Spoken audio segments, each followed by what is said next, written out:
Hi guys, Random Gamer here with another Into the Rift session. So this is Chazz's 14th session. So if you notice, there's at least one session missing in between here. And what ended up happening is I just didn't pack up gear for an in-person session. So this is Clarissa's birthday, the DM. They decided to do an in-person session for session 13. That picked up right after we had defeated the dragon, so we were kind of sorting through the gold and everything. We were going to host like a big bonfire party after Chaz and Patch had discovered a hidden sort of box. Not box, kind of like Pirates of the Caribbean. They'd found a hidden stash of rum and decided to throw a bonfire party. But what ended up happening is they got transported by Zilnar into this like sort of like haunted mansion sort of location. Um, and there's some escape room game that, for the life of me, I can't remember the name of. And essentially, new tiles get placed out. So we had played a D&D session using that, where the DM was throwing out new tiles, and we move into it and then interact with the room. Um, Ultimately, it culminated in a sort of Russian roulette sort of game between uh, Gruzzle and one other character. For the life of me, I can't remember. Um, it's based on some other game that I can't remember either. But Gruzzle ultimately just kept sacrificing himself to save the other player. And once everybody thought he had died, we all woke up on the beach. So we're still not sure whether or not that was a dream sequence or something that really happened or not. But that gets us into this session here, which is kind of our last little bit on the pirate world. So, kind of closing the loop on what Cassandra was going to do with the pirates, what we were going to do with the ships, and our decision with the ships kind of leads into where we go next. So, because we plan to commandeer the ships and utilize them as we continue to travel, it drove the party with making the decision to go to the Homelander's homeworld again, or not Homelander, the Outlander's homeworld again, and that is more or less what's covered during the session. There's a little bit more RP details in there, but the big talking points are we finished up the pirate world and set our way towards the Outlander's homeworld. But if you like the session, feel free to hit that like button. And if you really like my content, there's always a subscribe button, which does help me out. But without further ado, here is Into the Rift, Chazz's 14th session. I can give what I remember, at least. Um, the tidbits that I remember, it's not great, and I just realized my notes are on a different computer, and I'm sad I didn't cross-save them.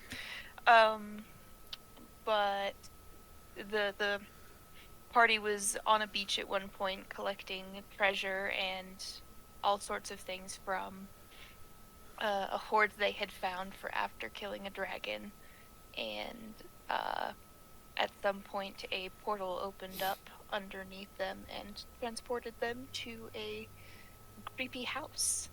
A creepy house where my character ended up being introduced, and from there we started to explore said creepy house and find the main rooms I remember was the weight room on the one side, the bedroom with the very interestingly placed chapel right next to it. Some rooms up the stairs, one burnt out, but we found a door with 3 separate keyholes, to which we quickly found the keys and opened the door where Gruzzle and Liara played a absolutely terrifying game of I don't remember what it was called, but the shotgun game, where poor Gruzzle just had blew his own head off, and Liara blew his head off multiple times over, while the party just got to stare in horror as he continued to get back up. But after the game, Cassandra trying to eat brains. That's true. Cassandra was not as spooked. But after the game was over and if I'm not mistaken, everybody woke back up back on the beach or was teleported back, and we found Gruzzle and he was his normal size, and everybody kind of went back to normal and was alive and had all the advantages. Yep, exactly.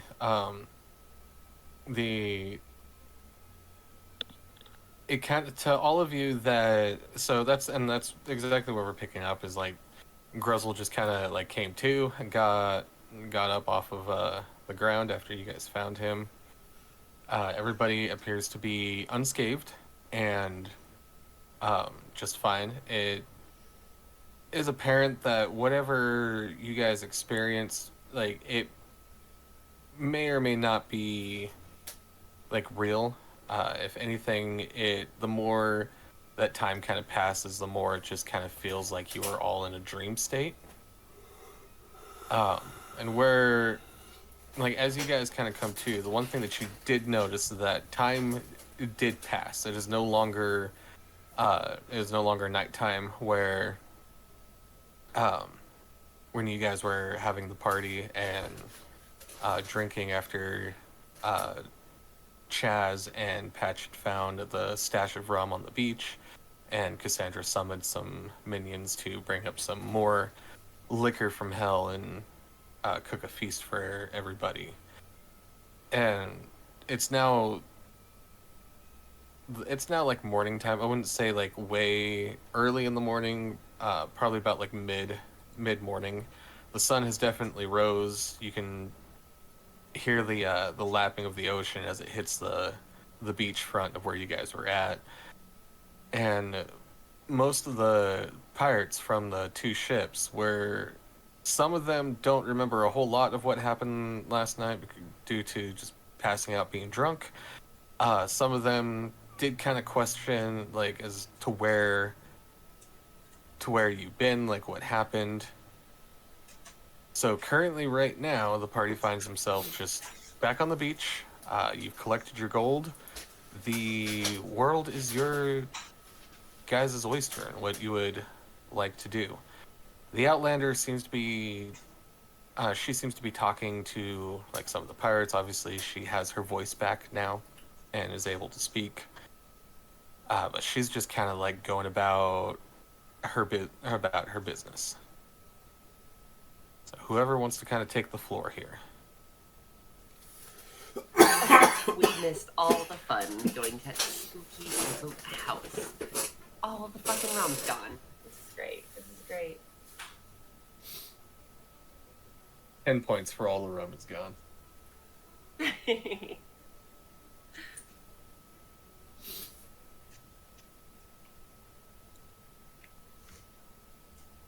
She'll look at everyone and be like, what should we do now, group? We have ships. I have warlocks who are drunk dead asleep. What should be done? And speaking of which, at that point, like the Outlander kind of wanders her way over and kind of chimes in. She's like, "Excuse me, ships?"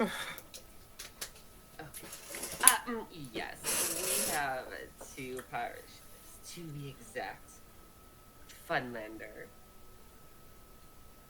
And what exactly does everybody intend to do with said ships? Are you planning to stay here? Is this where we part our separate ways? Oh, sweetie, me here? No. I'm too damned for that. No, you're gonna retrofit them so that we can take them with us. We're forming an armada. Look, Gruzzle already named that one the Rift Rat.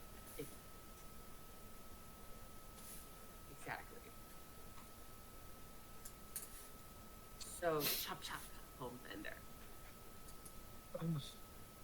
Alright. So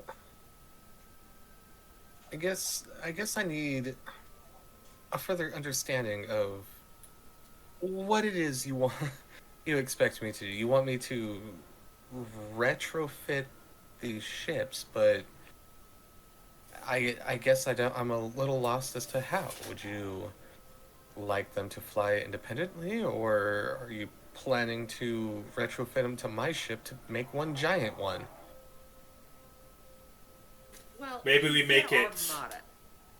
where they can combine, so we can travel through the rift together, and then when we land, we can separate them so that we have multiple stages when we set up for our next gig. Yeah, like she's pondering. You can hear some gears kicking and whirling inside her head. She goes, almost as if like, I guess like 2 docking bays. That way they can dock at one half of the ship and then detach when needed. See, this is exactly why you're our band manager, is you know the technical aspect of all of our imaginative ideas. Plus, I could have some of my father's engineers help you, so you're not doing it solo. But there is one problem. Oh, Funlander. All of the technology that I would need to do this is back on my home world. Road trip. Yeah, it's just a hop, skip, and jump away, right? By the way, we got a new band member. Shit, I think Crampy had her name. Crampy. Shit, where is Crampy? Is he out in the woods? Anyways, she's right here.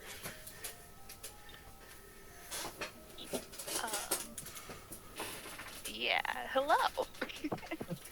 Yes, I know that we were not formally introduced, but I am known as the Outlander. I am, I guess, the band manager by a default, not by choice. I would like to point that out.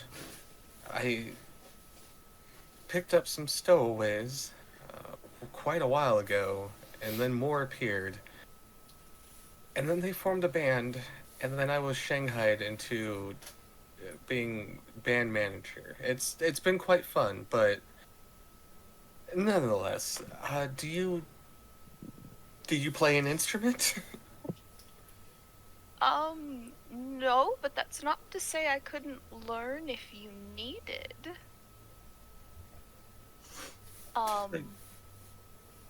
Maybe I have some buckets you can bang on or something. Or Well, and she extends a hand to shake yours. I know back in the mansion we weren't formally introduced. Again, my name is the Outlander, and I believe your name was Kin. Is that correct? she warily holds her hand out and shakes the Outlander's hand, still clearly a little, just kind of looking at everybody. But yes, Kin, that's right. Like as she grabs your hand, the grip that she has is unnecessarily firm, but it almost feels as if like she can't help it. And a puff of steam kind of comes out from underneath her cufflinks of the jacket that she's wearing. Says, well, you're more than welcome to join us. I'm not one to just strand people in unfamiliar territories. That's I appreciated. mean, are you? I haven't done it yet, Cassandra, and I've had plenty of opportunities. I mean, the doctor said otherwise, but hey, who am I? You know, I would very much not like to bring up that man ever again.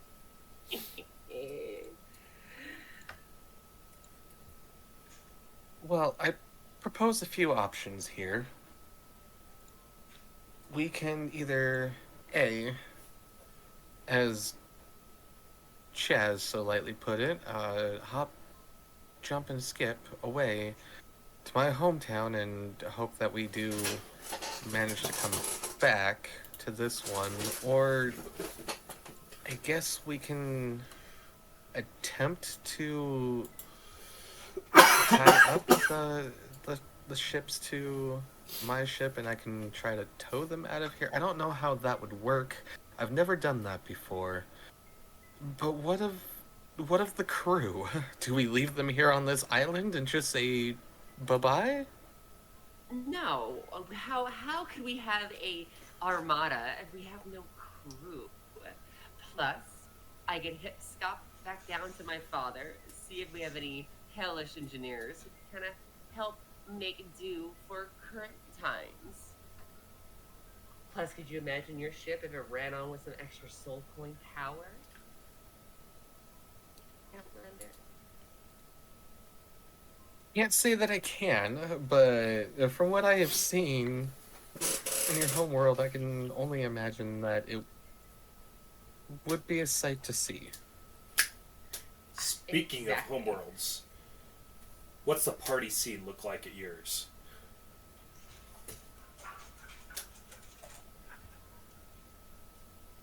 Like, oh, yes, I forgot. You were not with us when we first embarked there, were you?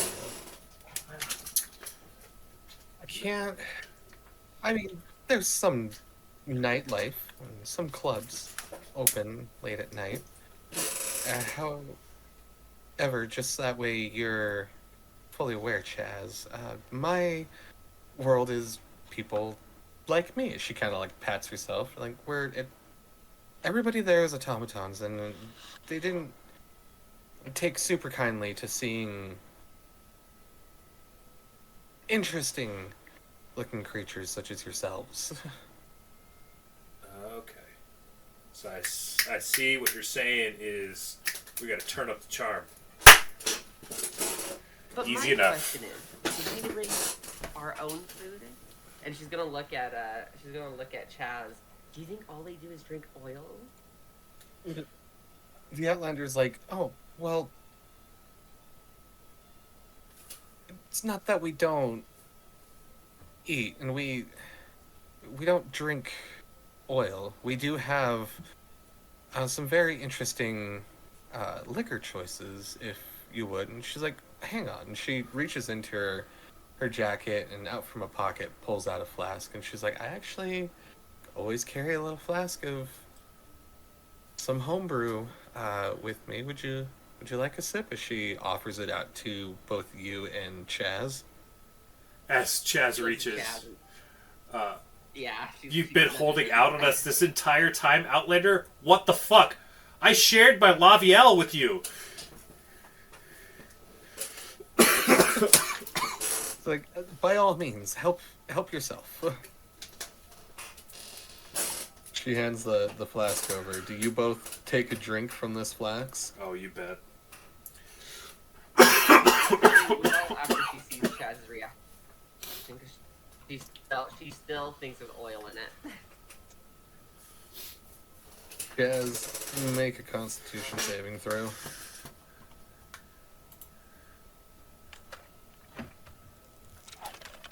It's a nat 20. Okay. Oh shit. So, the flavor of this, like, and as you go to take a swig from the flask, you do get a glimpse of the liquid, and it is a rather thick, black tar-looking substance. And as it hits your tongue, you have the overwhelming taste of just pure black licorice. It's almost as if you just drank Some Jaeger? licorice extract. The strength of it is like, honestly, you've probably had stronger stuff. It, to you, like, depending on Chaz's drinking abilities, it might just be like it's a strong taste, but it's definitely not something that's gonna knock you on your ass. Basically just throwing a shot of Jaeger back. Yeah. A She's thick gonna look black at Chaz. Jaeger. So, oil, no oil, drinkable. Well, it's a unique flavor. I think it's probably one, if you haven't got the taste for it, it's going to be rough. But it's not oil. It reminds me of this one plant I had back on my home planet, but I can't quite place the flavor. Something like anise or something like that. Huh.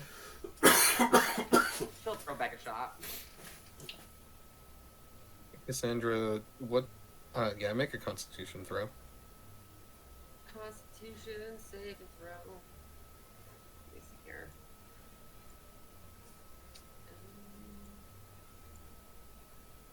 I can find which item the fuck there. No.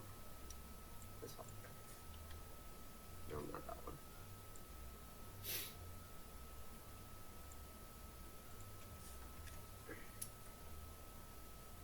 As she grabs it and throws it back, she'll say, also, I need to do something before we leave, so maybe we'll stay here for the night. Possibly throw another party. Oh, we're not partied out yet, are we? She looks at like our whole band. Do we look like weak sauce to you? Well, and we only really got to enjoy about half the party before Zilnar, Zagnar, Zillow fucked with us, so I only got to taste like half the rum. She puts like a couple of fingers on her temple. And Zilnar, I guess, at this point it doesn't matter. I got a 10. Cassandra, it's not that like the liquor is too strong for your taste, but it is absolutely repulsive to you. You said no oil. She like spits on the ground and like chucks it back at Outlander. I now need an Octa meme of Cassandra. It's Oh my god. Okay, I'll see if I can work on it. It wasn't oil, but it is a unique flavor. If you wanted expertise on oil, you probably should have talked to Patch, because I think he's the only one that's had go-go juice in this fucking group. You're insane, Chaz. Insane. And I like it. Alright. I need my ship, I need my money, and I need my warlocks. I got things I need to do today. And she's gonna storm off.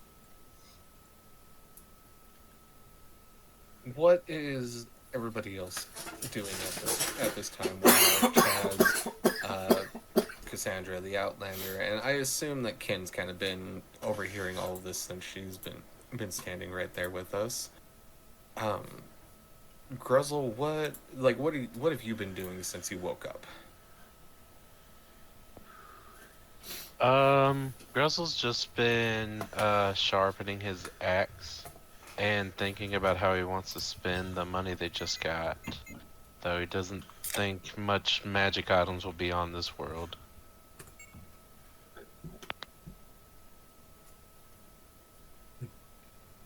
Well, and if you remember, magic isn't something that's too far-fetched to these people. I think it just depends on. It'll depend on what you're looking for. But currently, you guys are still on the island of Molten Graves. What has Lyra been doing?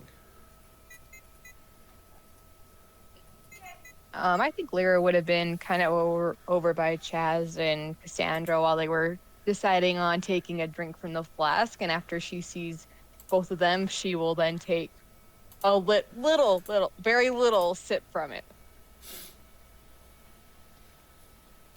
Okay, give me 1 second. Well, Lyra, I will say it's one that a little bit goes a long way, because it's one of those flavors that kind of soaks in your mouth. Great to know. And I gotta remember, I'm tiny, so I gotta do a very little bit, so I don't Yeah, maybe pea size is what we're going for here. Probably, yeah, probably a good idea. Knocks itself out with one sip. Well, if you took a swig, go ahead and make a Constitution saving throw.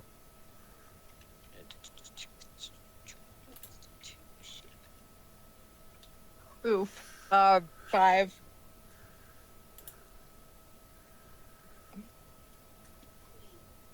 The taste of this is purely repulsive to you.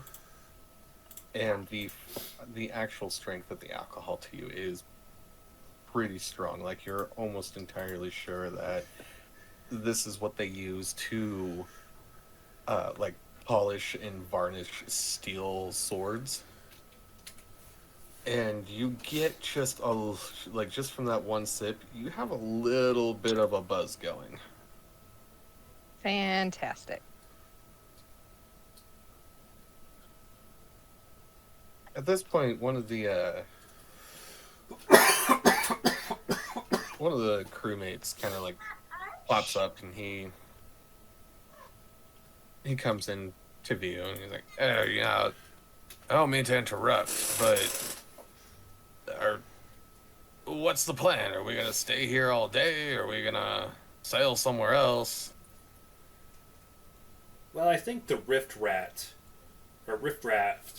will probably stay on the coast for at least a day or two. We're gonna have to do some retrofitting on this, get it up to snuff. We're still working out the whole logistics aspect of it, of whether or not Cassandra brings in some of her posse to kind of hold down the fort while we make a trip. But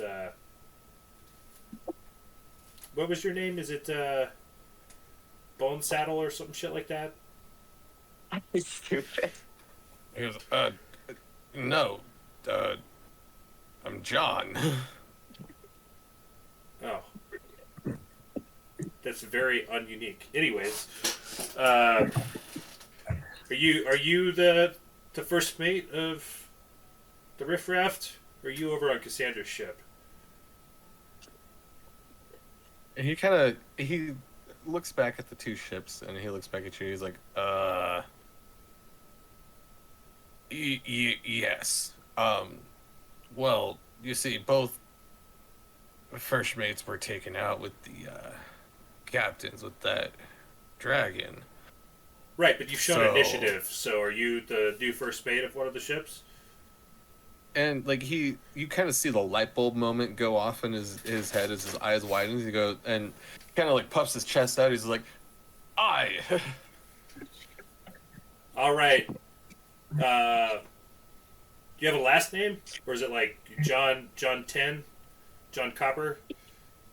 You kind of see him kind of like slunk down, and he goes, "Oh no, I never knew my parents. I'm not even sure John's my real name. It's just one that I picked long ago." Okay, what do you feel like you want to be? We're going to have a real spiritual moment right now. This is your coming to God moment. You're going to be my first mate. You see him kind of looking longingly up to the skies, kind of thinks to himself, and he goes, "Something cool, huh? Call me Thunderbolt." Okay, that's very decisive. I like it. All right, Thunderbolts. Why don't you wrangle up the crew? Let's get this thing looking real nice. I think it's swab the deck or some shit like that is what you guys use. We'll make this thing look pristine, and we're going to throw another Rager tonight. I think that's the game plan. You hear him shout out, "Arr!" as he starts shouting commands at the rest of the crew. You know, standard pirate talk, like, "Arr, get your booty holes back on the ship and swab that deck. Do whatever else that they say. These are our new captains by all means." You see all of them start to, like, they jump up. Some of them kind of have, like, question marks about their heads as they look around at you guys, but they don't typically argue, especially with Gruzzle around. Fantastic. Now I'm going to go find a fucking hammock.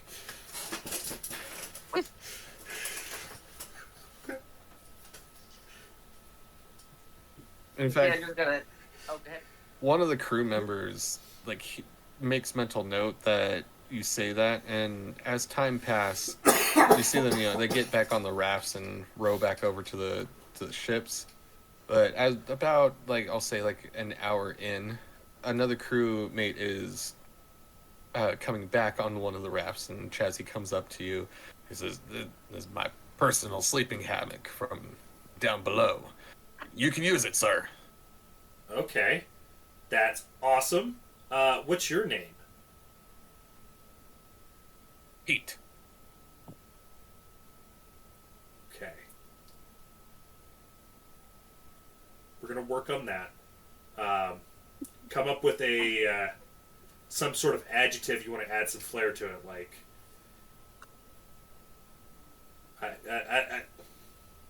like one-eyed Pete, or something like that. I'm not saying like go stab out an eye or anything like that, but find your center, and when you find it, come back. We'll establish your new name, and we'll be the second mate. Your second mate. We never had one of those before. Arr! Aye, Captain, as he gets back on the rowboat and starts rowing as fast as he can back to the ship. I fucking knew picking out this pirate outfit was gonna get me places.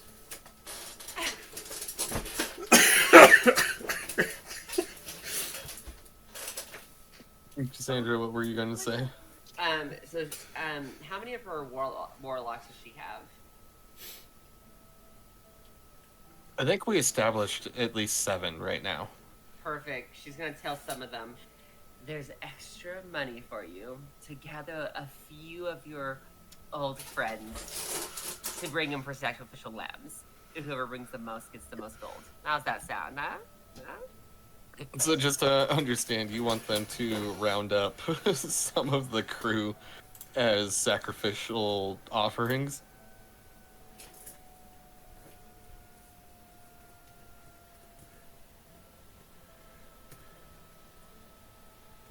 Is that my understanding, Cassandra?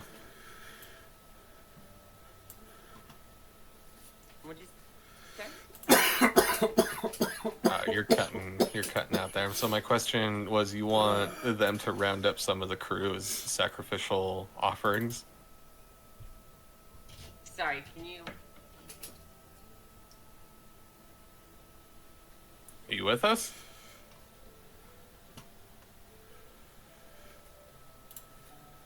Yeah. Just a few. Just like...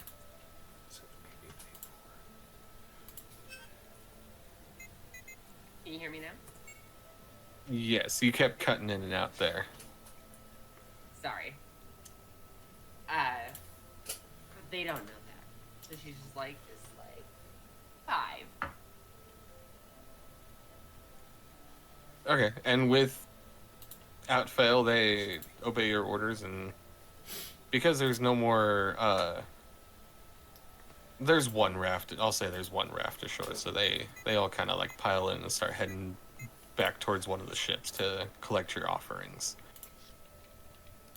It'll take a little bit, but it won't be super long until you can see that they were able to at least round up at least 4 members from the crew as they start kind of coming down into the rowboats and start making their way back towards land.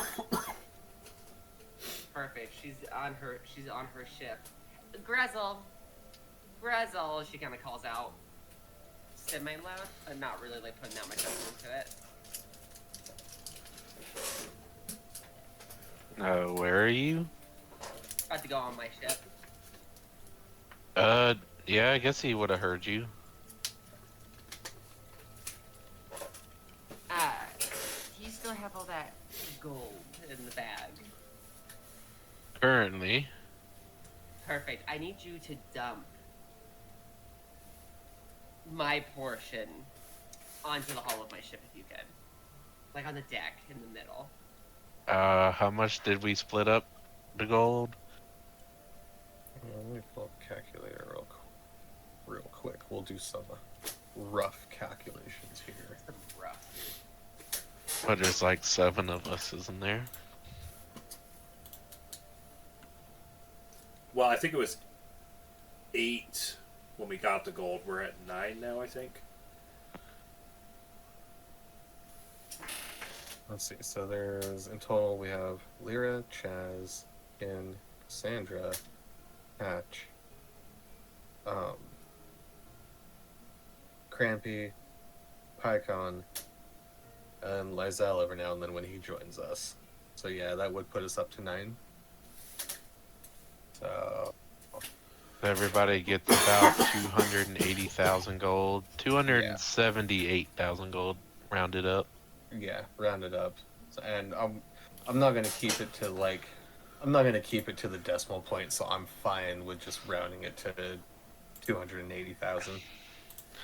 Yeah, Grizzle starts to slowly count out 278,000 gold. Because how does he just pour? There's no way to pour the exact amount, so he just kind of slowly pulls out a coin at a time. Cassandra's eyes gonna twitch, and she's gonna summon a greater demon from her father's domain, who's that's good at doing money. Yeah, he'll just pour out like a sizable pile of gold and just let the demon know if there's more, if they need more, it just come get him. What does it look like when you summon this demon? She just says because she's not really feeling it. She just has a few words in Infernal with some sass to it, and a little of not caring. As she summons like this greater demon, that's like he looks like a string bean. He's all like tall and skinny and has like infernal reading glasses. And let's give him like a long goatee and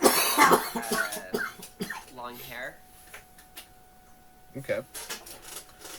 Yeah, he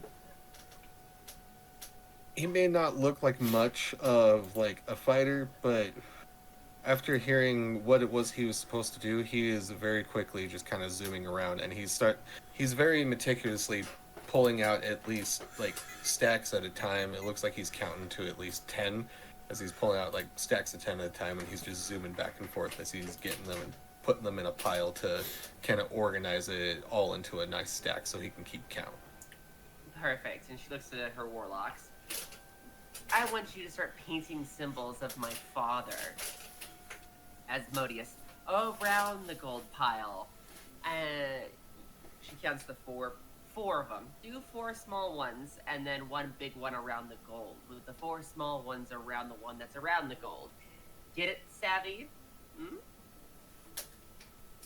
They all very quickly take what you were saying, and in fact, I'm just gonna say, 1 second, I actually am pulling a picture of what.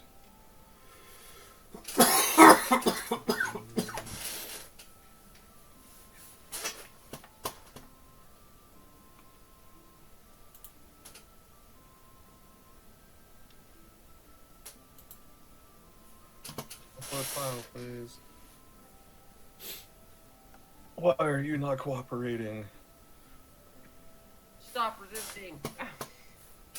No, that is literally how it feels right now, because it's not cooperating at all.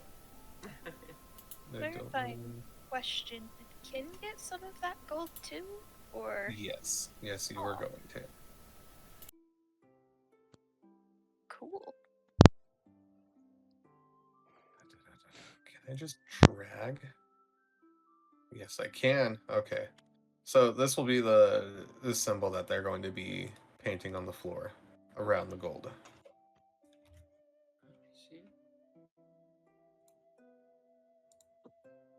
Nice. That's badass. And for reference, in case anybody forgot what Cassandra's father looks like, this was the picture I pulled for Asmodeus. He wouldn't hurt a bee. He's so sweet. To me. He's really just a teddy bear. To me. Oh man.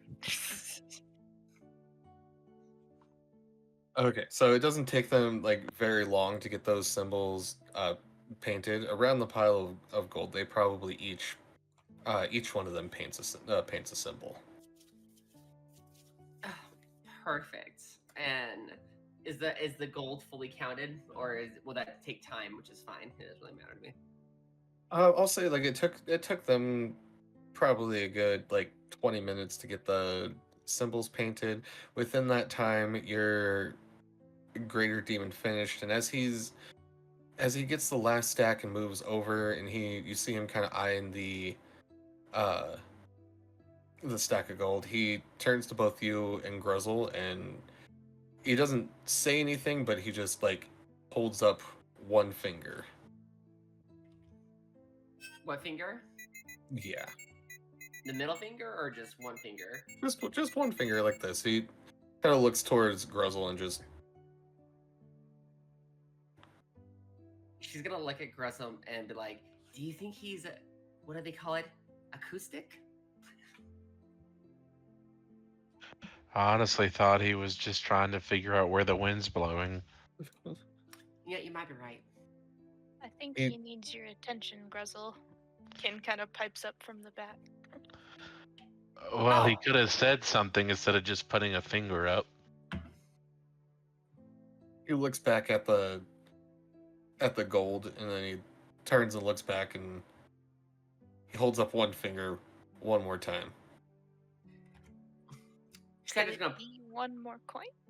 Cassandra's gonna flip one coin over to him. He catches it and with a very demonic smile puts it into the pile, and then as he steps back and eyeballs it one more time, he gives a nod and then vanishes into smoke. Perfect. Kin is it, right? Kin.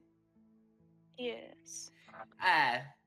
You'll enjoy this if she smiles very devilishly. It's fine. It's fine. Bring the volunteers into the smaller circles, if you will, my wonderful warlocks. When they start to usher them, the crewmates that they had gathered up are kind of confused. In fact, one of them pipes up. He's like, miss, what are we doing?" Oh, we are doing a little party trick, and all that money, it will all be split 4 ways for you guys. You see, roll roll deception. Of course.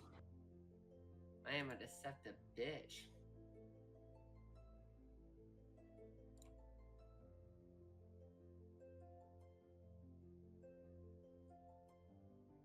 Let me see here. 15. Was it 15? Oh, hold up. My shit's acting weird. 1 second. Okay, let me just re-roll that. My stuff's twitching. 17 plus 6, that's going to be 23.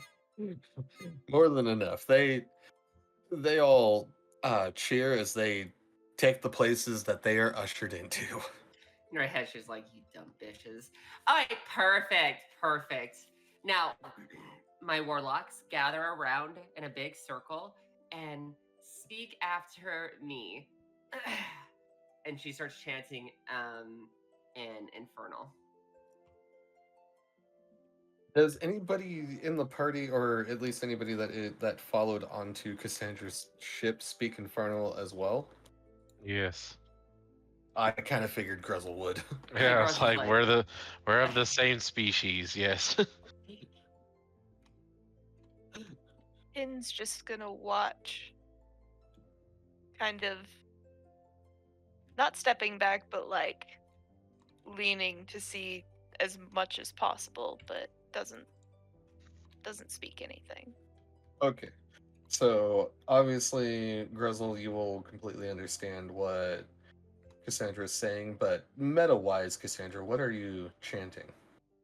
What she is chanting is she's going, what's a great? Let me see her.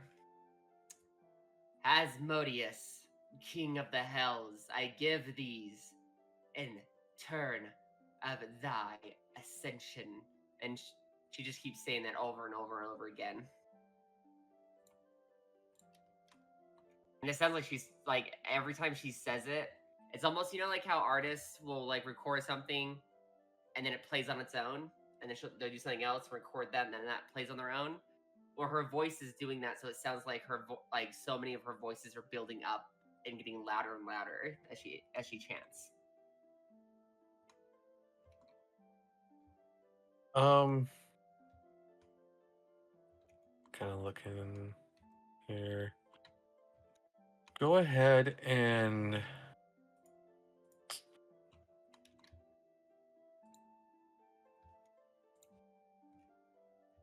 I guess for something like this, do a religion roll, but at advantage since you have the help from the warlocks. All right, let's see here.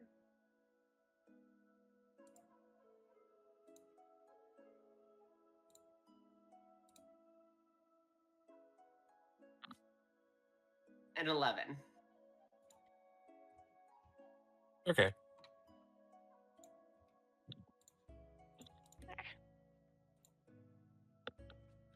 Cassandra, it takes a little bit longer than you anticipated, but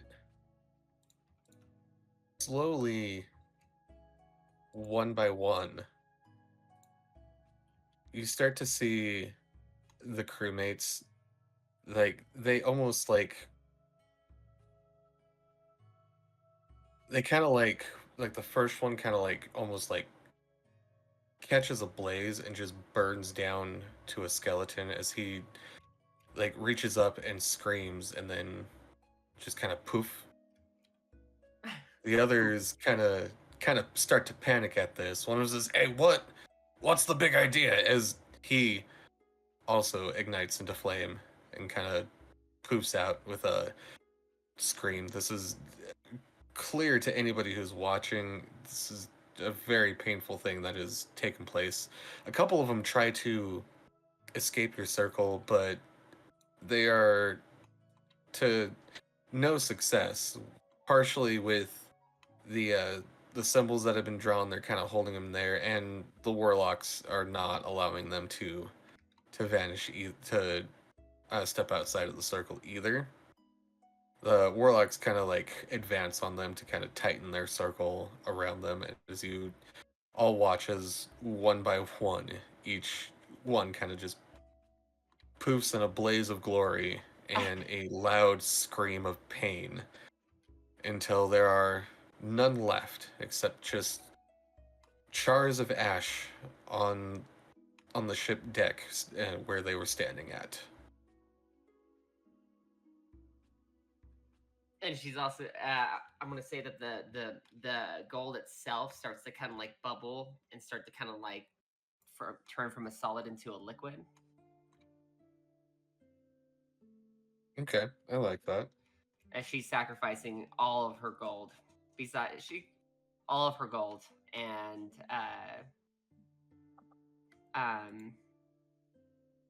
then and those 4 souls.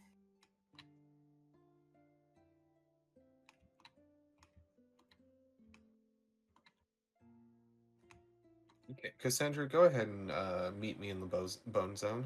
Oh, guys, I'm getting boned. Welcome back. Spank you.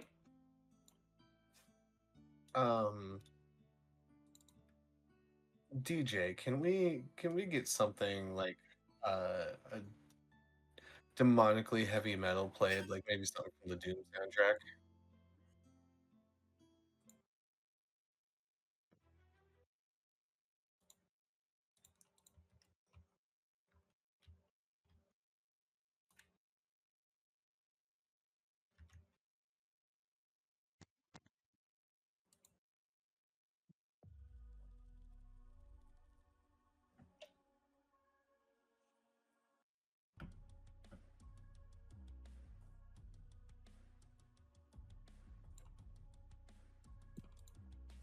That work or heavier? Heavier. Heavier? Okay. Wonder if Jack Black's got any heavy metal. I got an idea just because I know how Cassandra is. It's stupid.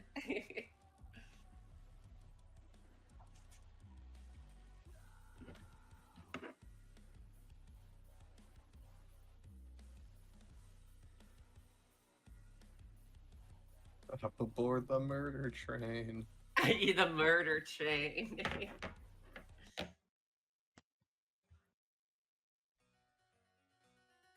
Oh my gods. No, I kind of dig this. Same. Oh, there it goes. So, after watching all of the crewmates that were rounded up kind of disappear in this fiery blaze, a bright red symbol appears beneath Cassandra, and it is the Osmodeus symbol that the Warlocks were painting on the floor. And it glows with an absolute red brightness. It may be a little too bright for you to fully look at. Gruzzle, this would be like just another walk in the park to you. You're very familiar with this symbol. Cassandra instantly drops to the ground as like you almost start to hear as like it almost sounds like the bones inside of her body are cracking as she kind of writhes in pain in every which direction. She looks up, and as she looks up, a spew of fire comes out of her mouth as that bone cracking sound continues. You see the horns on top of her head kind of start to change just a little bit. They seem to be moving on their own and forming a different pattern, almost not quite a circular pattern, but as if that's the direction that they're trying to go. And as she lets out just one more scream, and Cassandra, this process is insanely painful, but within just like a second, you feel this great form of just relief as you kind of slump to your knees. You breathe heavily for a second, and as you look up towards Gruzzle, the first thing that you're going to notice is that her eyes have changed color. Where they used to be like this pink color, the irises of her eyes have changed shape. They're more like cat-like. They're kind of like in that oval cat shape, but they are as black as night, while where the white would be on your eyes is maintained that pink hue. And that symbol beneath Cassandra it stops glowing and then eventually disappears from sight from underneath her feet. Cassandra seems to be returning somewhat back to normal. Could my clothing look a bit like devil idol that's a mimic of like Asmodeus's clothing?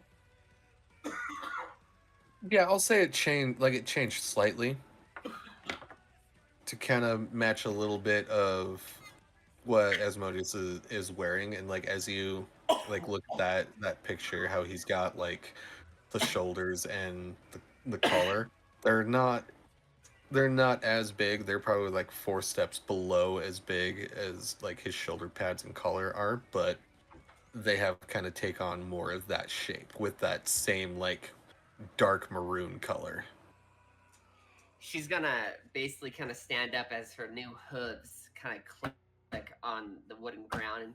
And can we say that she grew like an extra, like maybe she's like maybe 6 foot or maybe 7 foot tall? We'll go with 6. Cool.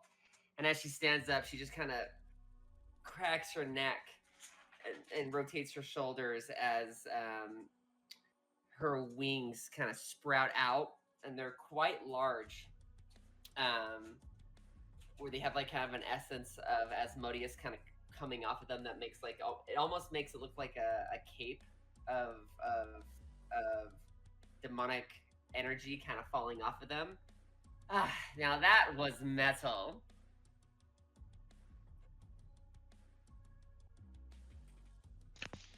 Yeah, that was pretty badass. So did you just become your true demonic form, basically? starting. It's all a process. Mm. But as I get stronger, and she looks at her warlocks, my people get stronger. And so Gotcha. your warlocks have taken a knee and they are bowing before you. We need a party so fucking hard tonight. Where's Chazz? He needs to help plan this. I think Chazz is still on the island enjoying his hammock. She's gonna basically just like launch off and fly towards him.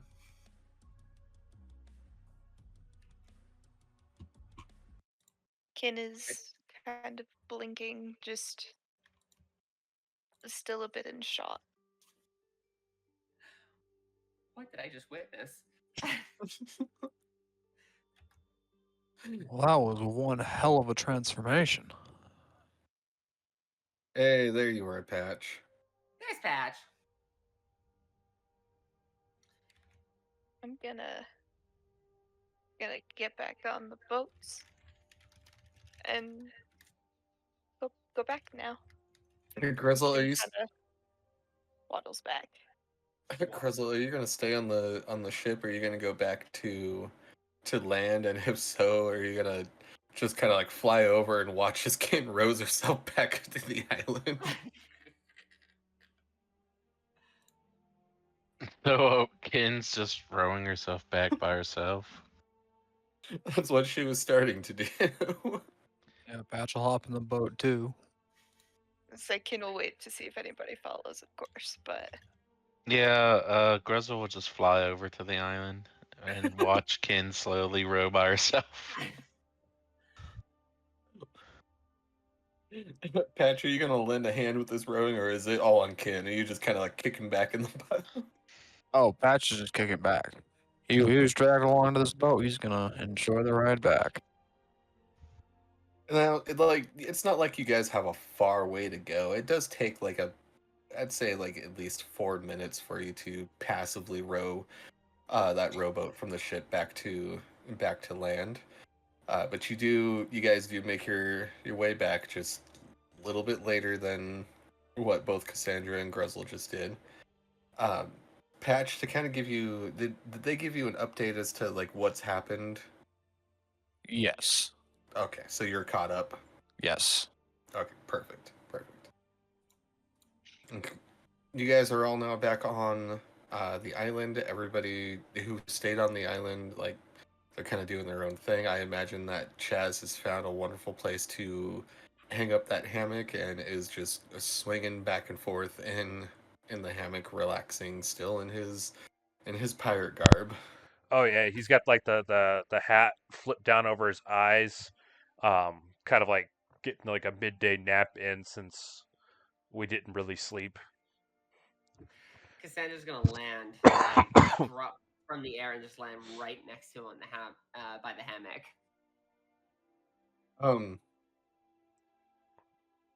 How fast were you going? She's going full speed to really enjoy her new wings. And I think her flight speed is, does it say? Let me see here. They're gonna need to add that because it does not. I don't think it's CS flight speed. Let me just check my actual main character sheet. It should be the same as your walking speed. Okay, yeah, then she's flying about 30 feet per 6 seconds. Okay. She's going full speed. Just for your shits and giggles to kind of see what happens, Cassandra, I want you to do an athletics check. Sure. Oh, absolutely. I'm fucking expertise at that bitch. 17. And Chazz, I want you to do a dexterity saving throw.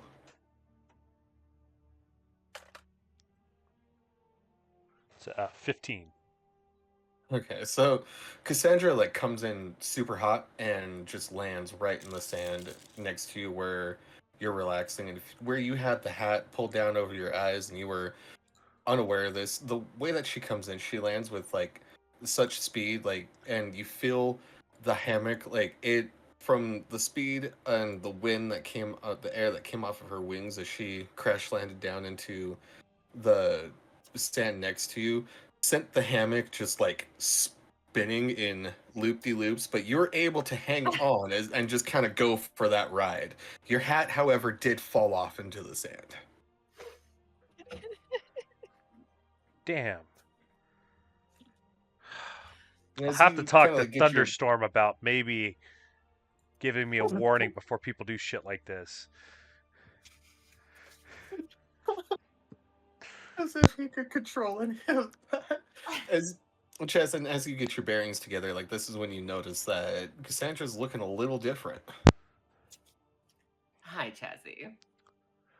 Hello. I see you're already working on your new appearance for our adventure with the Outlander. I've been working on some ideas for what outfit I'm going to rock there. I need to talk with her Perfect. to figure out what the get a better gauge on this party scene, because every world's a little bit different on how I get the vibe that it's probably like one of those like high end sort of like snobbish sort of like bar scenes there, like everybody's kind Oh, of like standing absolutely. around with like fancy sort of drinks or like hookahs. So I just need to get the right mindset. Here is where I think we should go a little different, my old chum. What if we pish posh with talking to Funlander? And what if we come in with a heavy metal twist? I mean, they're made out of metal, aren't they? Well, the thing is why I'm not against the heavy metal. I Hmm. was trying to see how many of these automatons I could hook up with. So I was trying to kind of blend Oh. in a little bit more.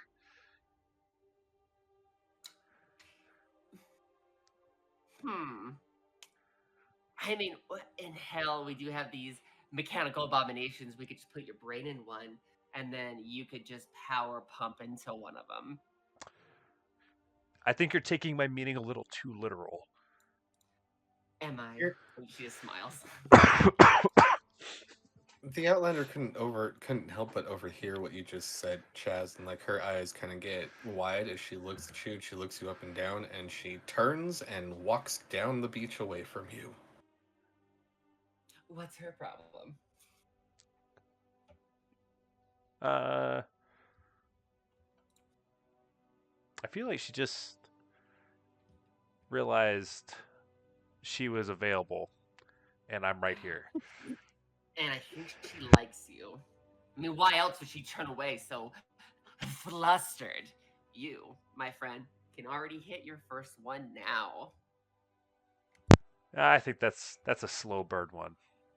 We'll build up to I that. can respect that. You don't want to hook up with your band manager the first week.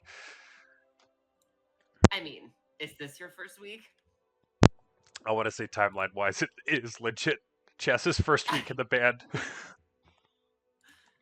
Yeah, I'd say like time wise, when you came in, you guys are Maybe 2 probably weeks. rearing like the end. Yeah, maybe like a week and a half, if that.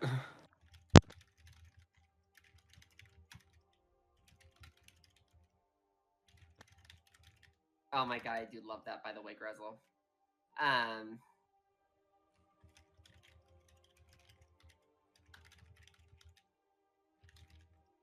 uh, Now, if you're trying to throw a rager here tonight, I think the only issue we're going to run into is all these fucking pirates drank my rum. Well, mine and Patch's rum, but you know what? It's possible. If all of you guys give me about, I don't know, 1,000 gold each, I bet I could have the people whip up some infernal rum for you.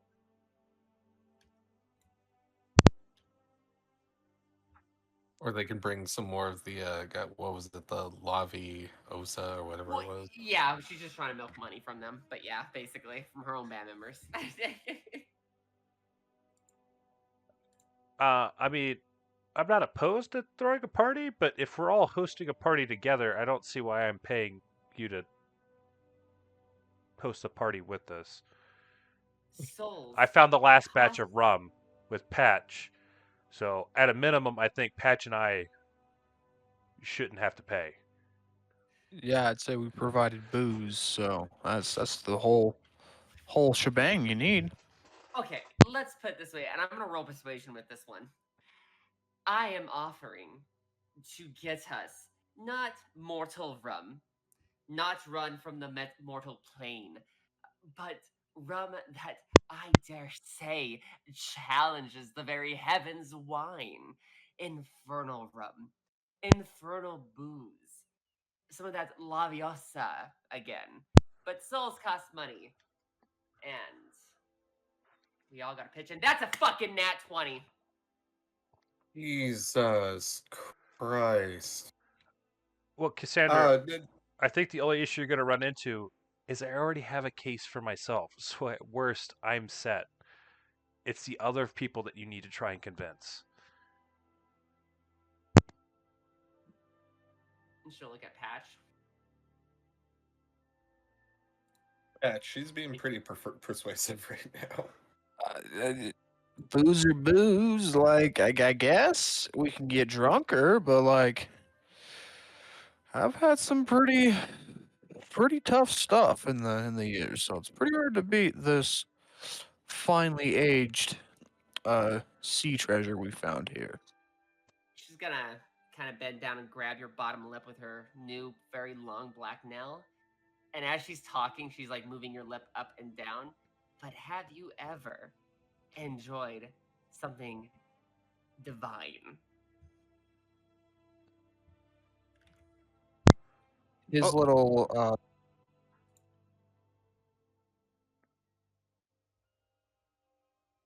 he's just gonna like slap your nail away with a little pseudopod.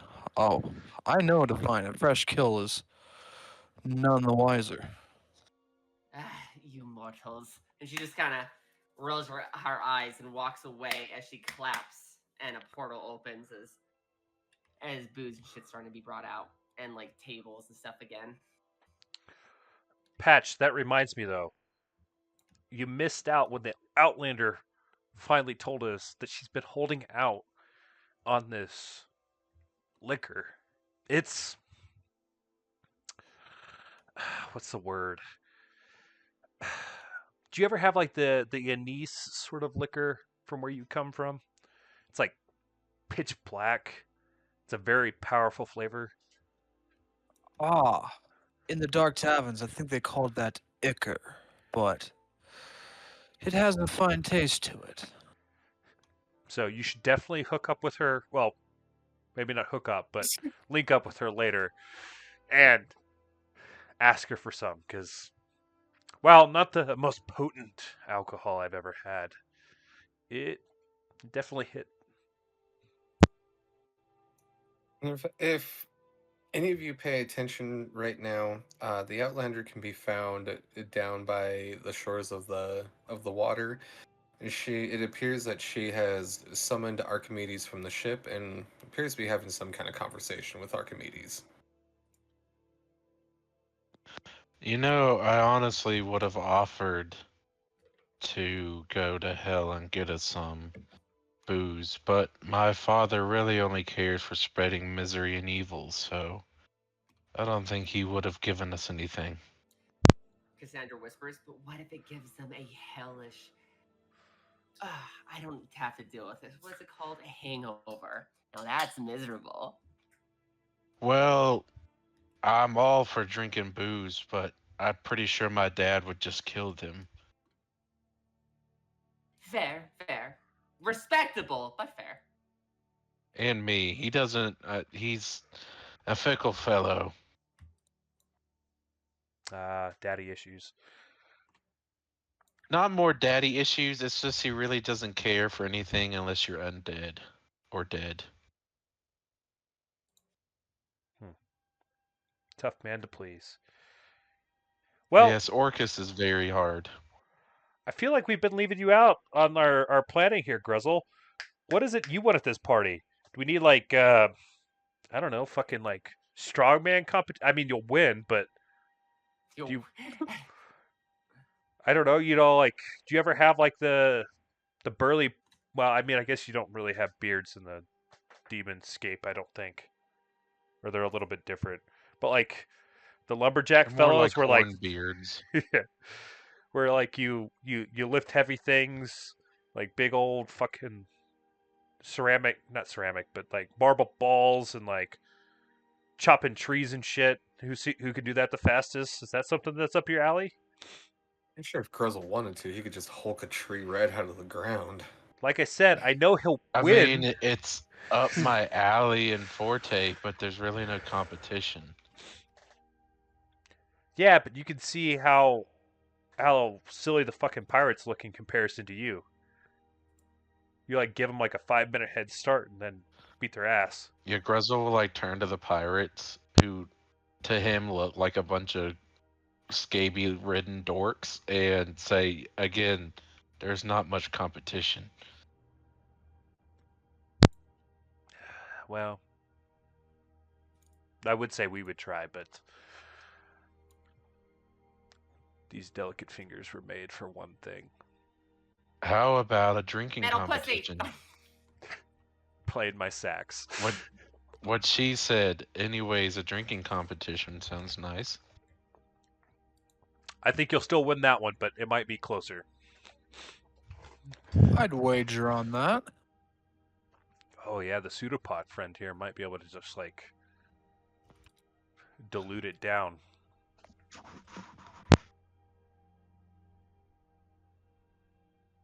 Been a while since I've been able to unwind and kick back. I bet I could drink you under the table. I'll take that bet. I'll take that bet easily.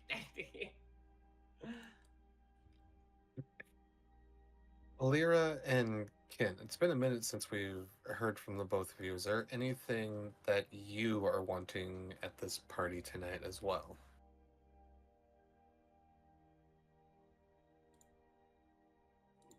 Lyra's not going to be too picky. She'll just do whatever everyone else decides to do. So if there's a drinking contest, she will go ahead and join on it with her tiny little self.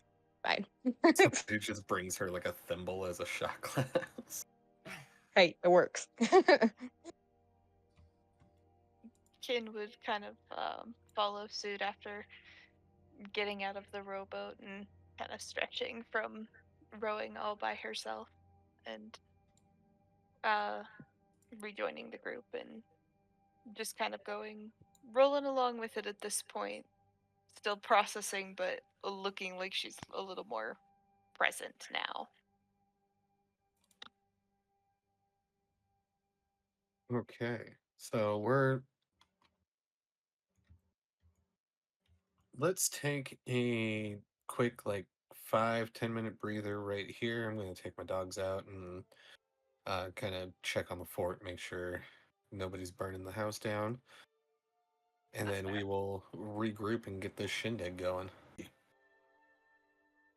So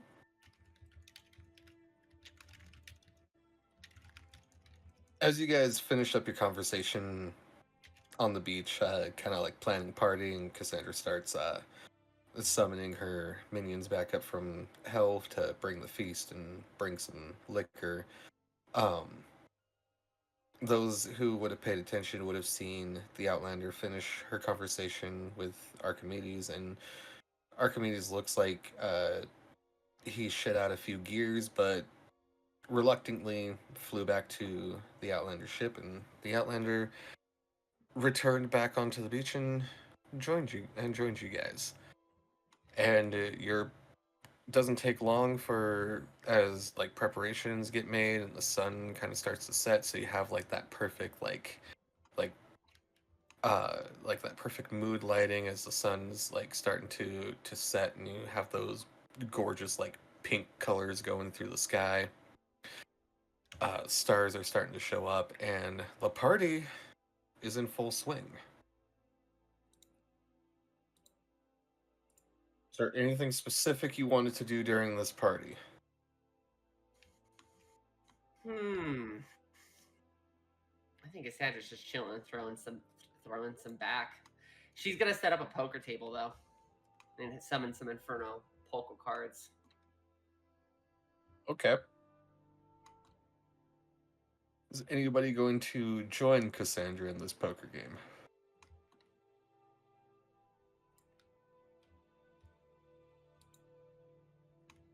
I'll go ahead and join her. Okay. Would anybody else like to join Cassandra at this poker game as you see her summon a table and Lyra kind of flies over to the table, doesn't take a seat, but like I'd imagine you'd probably just like sit cross-legged on top of the poker table in front of your cards. Yes. Which the cards are probably about half your size. Ken will also take a seat at the table. A drink or two in and clearly a little tipsy. Okay. Depending on how, yeah, and I'll say like depending on how much your characters have had to drink will depend on how drunk they are. I know for characters like Gruzzle and Patch, maybe a little bit more difficult to, or damn near impossible to get drunk. I mean, Patch was literally chugging straight canisters of gasoline. Yeah, go juice, baby. I don't know about Chaz. Chaz, how well is your how well can Chaz hold his liquor? The last time we did this, Chaz was like the only one that seemed to be unaffected. So when we threw the massive party on the boats, he was like the one that was up and no hangover, ready to go. Because his god is kind of like the god of like pleasure sort of stuff. He's used to like all kinds of like parties and We have a everything like that. hedonism god. Well, it's Hathor, which is like the Egyptian god of like sex and fertility. So Chaz cheats. I mean, is that what Chaz is saying? Chaz, Okay. he takes a sampling. Before we get to the card game, what are the rest of you doing? Chaz, Gruzzle, and Patch. Chaz is kind of chilling for most of the part. The only thing that in particular he's looking to do during this is kind of confirm with Outlander what the parties on the home world like actually look like. Kind of like make sure he's got the vibe, and so he can kind of finish putting together what his wardrobe is going to look like when we arrive. Okay. Patch is gonna roll up the keg next to Gruzzle, or roll up 2 kegs. I guess first head to the bottom of the barrel. I'd say wins this pot. Okay. Well, roughly knowing the size of a keg, Gruzzle grabs it like a beer can, which it is about the size of a beer can for him, and just starts chugging it down. Chug. Then I guess Patch and Gruzzle are just chugging away. Okay. We'll say that we'll give your guys' characters kind of like a moment to drink with each other. I imagine you're not just gonna do one keg and call it quits. Oh yeah, Gruzzle's already like basically done at this point. Crushes the can and just goes for another one. Please tell me Gruzzle does something like he palms the can against his head and just crushes it. Actually, no. He kind of just chews it up into like a ball inside of his mouth, and then just chucks it into the ocean. Like a cannonball, but it's a makeshift, like rolled up, like a when you crumple up a piece of paper. Okay, at this point, how much has Gruzzle had to drink theoretically? 1 keg. Just 1 keg. Okay, all right. I was about to say his liver is probably about the size of Cassandra, so That's fair. Do me a favor. When you chuck it, like just for shits and giggles, make an unarmed attack roll. Okay. You'd be so kind. I mean, it's just 6 damage. Like, there is no roll. Or, like, Oh. to hit, you Yeah, mean. to hit. Oh, okay. 25. Lobs it. God damn. Yeah, as as Gressel chucks this balled up keg now, which now really resembles the shape of a cannonball. In poor timing, one of the drunk crew members just happens to walk right in the line of fire, Oh, he's and dead. that cannonball like just it basically just takes the crew member with it all the way out to sea. And he's drunk, holding a stein of some kind, and he stumbles and he just gets all the way out to sea with it. Well, that's one less crew there member we goes. now have. Thunderstorm. That wasn't one of ours, was it? He goes, all right, it was you know what, you always have good ideas, Captain. Yeah, but he was one of the lower members. It's fine. It was Thunderhoof. Yeah, it was Chazz, like drizzle. it was Drizzle. Mick Drizzle. He was demoted to Drip. Yeah, now he's dripping in the ocean. But anyways, That's cool.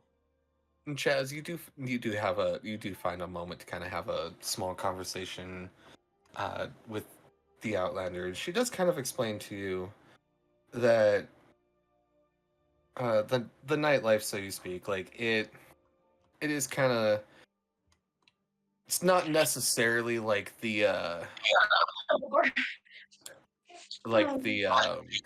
Kaylee, find us Dumbledore, please. Oh, he had it since like amazing. put yourself on mute.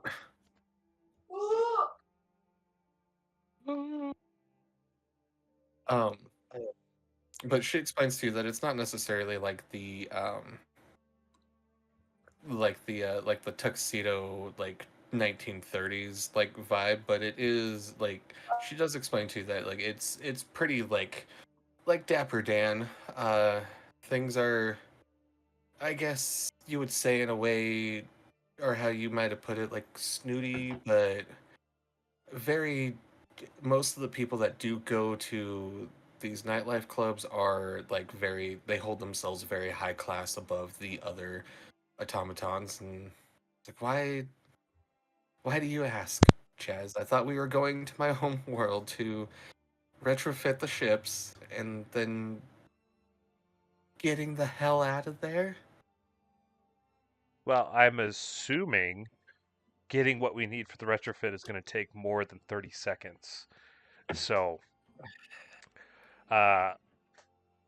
while we've been a lot of this chaotic craziness, so you might have formed the opinion that I only throw massive parties. I actually peruse a little bit of everything. You know, a little white wine, a little red wine, maybe a rosé here and there. Because, listen, I have learned very quickly not to assume fucking shit about you guys.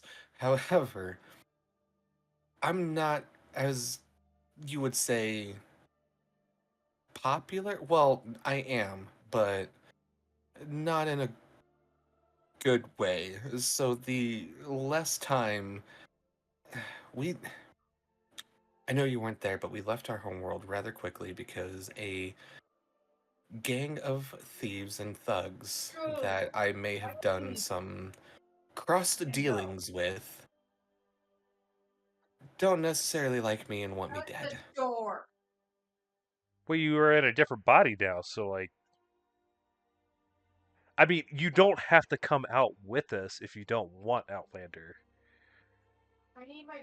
To be honest, I don't know how much of our group kind of fits into the scene you're describing. Not everybody's a social butterfly like I am.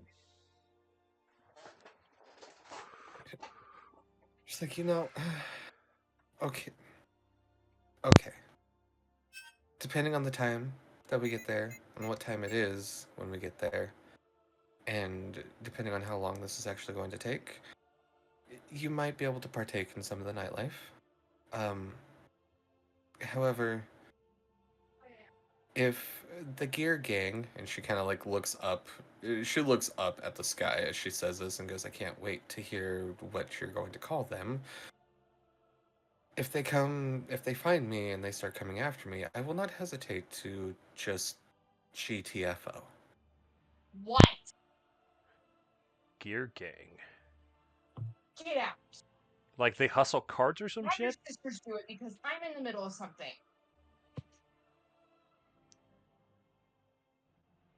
Anyways, Maybe. the gear gang isn't. If you feel like they're gonna get in the way of things, then we'll avoid them at all costs. But to me, they sound like some low class, like I don't know, stealing candy from some baby sort of thing.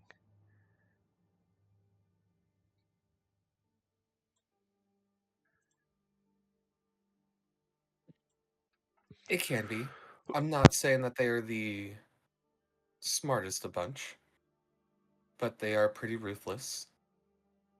And were able to follow us through the rift once. I don't know where they ended up, because luckily, and she kind of like brushes her shoulders, they can't navigate the rift like I can. Well, that's good. Well, this has been enlightening. I got the juices flowing on this outfit, so I think tomorrow morning we hit the little auto closet and work together what I'm going to be rocking while we're in town. Yes, I would not say that showing up looking like a pirate is probably your best idea. But you know, you could start a new trend. Who knows? Yeah, I don't think the whole like steampunk pirate motif would really work, so I think it's just kind of too clashy of genres there. And she kind of like she pats you on the shoulder and she's like, "I'm sure we can find something that'll suit you and be very flattering." And she kind of the conversation between the two of you kind of trail off, and you kind of regain back to the party. Um, let's turn to Cassandra, Lyra, and Kin. You guys Yes. are sitting down at the table together. Okay. What is it? Are you guys just playing a standard game of poker? Are you upping? Are you like declaring any stakes? Oh yeah, Cassandra will set down on the infernal table one soul coin, and she'll kind of circle it with her black claw, and taps on it. And she looks to the other ones.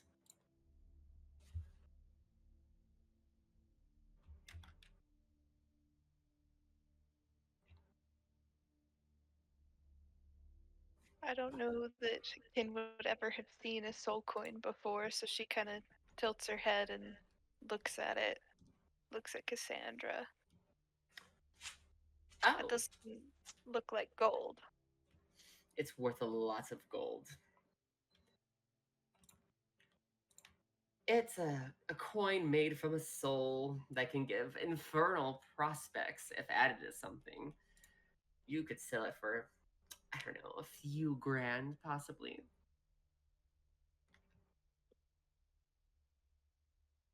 Fair enough. And she'll set 3-4 grand gold on the table in front of her. Fair's Any fair. fair is fair. I like the way you think. Any others? Lyra, are you going to be wagering some gold in this game?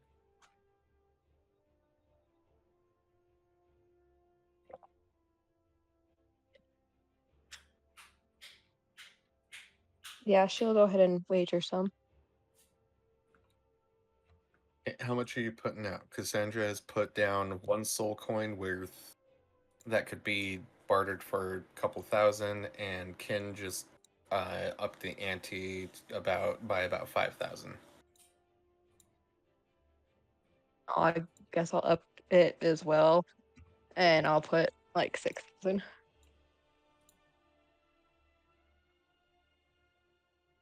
Okay, so we've got quite a bit at stake here. So altogether, like in gold, there's about 11,000 on the table plus Cassandra's soul coin. She'll wave for one of the imps to come deal the cards. And an imp, he, without question, without argument, without even making a peep, comes over, grabs the deck of cards, does some like quick magical shuffling. It's pretty impressive to watch, and then real quickly he divvies out the cards between the three of you in just like a flash. If you blink an eye, you'd almost miss it. God, I'm trying to decide how I want to roll. How would you roll games? Is that just performance? It depends on how you approach it. So you could roll like a deception with poker specifically because you're trying to bluff, or you could do performance. That's kind of how each of the players wants to argue it. How we did it in Call of Cthulhu is we rolled what would effectively be either sleight of hand or deception to get advantage on the actual performance roll. Okay, I do like that idea. So as far as like your cards this hand, go ahead and like roll performance unless you want to try like Don says, unless you want to try to have like some kind of upper hand, maybe bluff your cards, or I don't know, maybe your character possibly cheats and switches out one card for another. You can do that with sleight of hand or deception to gain advantage on your performance roll. But I will say, for if you're doing like stealth or deception to try to get advantage, you need to your DC is going to be 16. I just did a dirty 20 on my deception. Motherfucker. She's decepting with the card dealer themselves. Kin got a 19 for a bluff.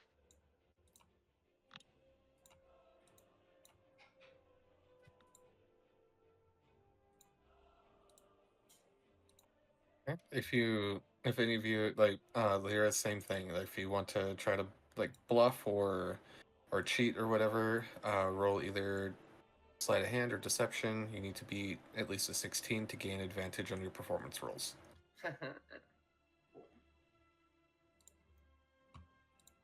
Now, Lyra will go ahead and do sleight of hand. God damn. Okay, it looks like all of you have advantage on your performance rolls, so let's go ahead and see who wins this hand. And we're gonna do at least like best out of 3. Dirty 20. 21. 28. Nice. Damn. And Lyra takes the first hand. The imp kind of like waves his hands, and your cards they just kind of like they close themselves up and levitate out of your hands and kind of go into a discard pile, and the imp very quickly deals out another hand. You guys have all been given a fresh set of cards, so same game. 24 deception. Okay, you have advantage. It's a 23 as well for me. You all 26 for sleight of hand. Oh my god. round 2. Fight. Okay, go ahead and give me your performance rolls. 21. 13. Oh my gods. 33. Okay. Okay. Ding. And Lyra takes that hand, and we're gonna do one more hand. The imp does its magical waving. The cards come out of your hands into the discard pile, and it very quickly deals you out one more hand between the three of you. Round 3, fight. Nat 20 on deception. Okay, you have advantage. Just a 26 for me. Lyra has advantage. Ken has advantage. Okay, give me your performance rolls. Bunch of bards. Playing cards. That rhymes. Ah. Eh? Oh my god, did my fucking log just go that far? Okay, there it is. Got 2 19s. Oh, okay. 21. Okay, first of all, go fuck yourself.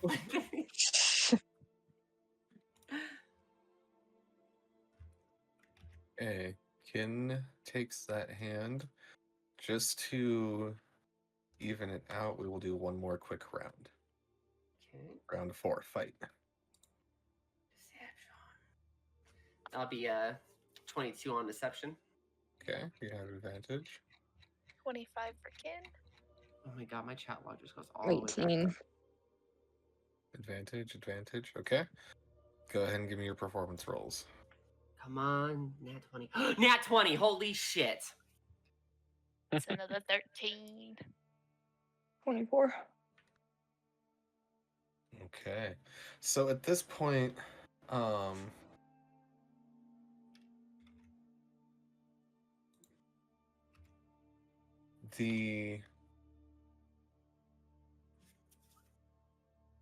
you all have pretty much kept up with each other. Let's see, Ken add. What was your roll that last time, Ken? That one was a 13. 13. Okay. And Lyra, you're at 24. Cassandra was at 29. Nat 20, 29. Okay, let me look over something. Let me look over this real quick to find our baseline. So let's see. First round, Lyra took it. Ken was in second place. Cassandra was in third. Second round, Lyra took it with Cassandra in second place, Ken in third. And then we had a tie between the two in third round, and then Ken took it. Cassandra took this one.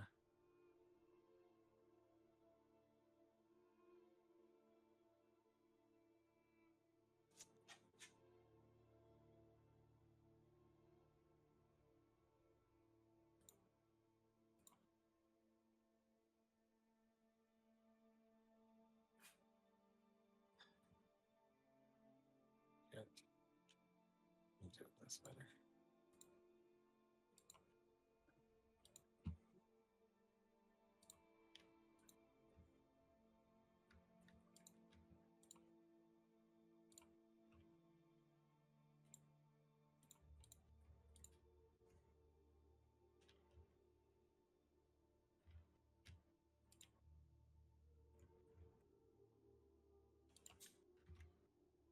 Okay, so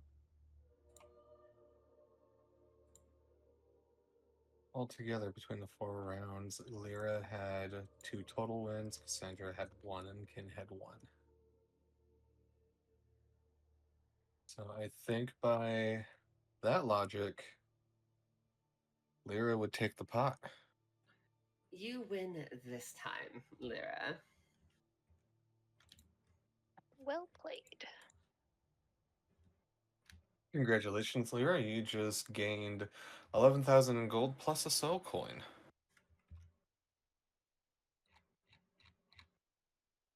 Is there anything else that you guys wanted to do during this party? Cassandra will find someone probably to sleep with and get drunk as fuck.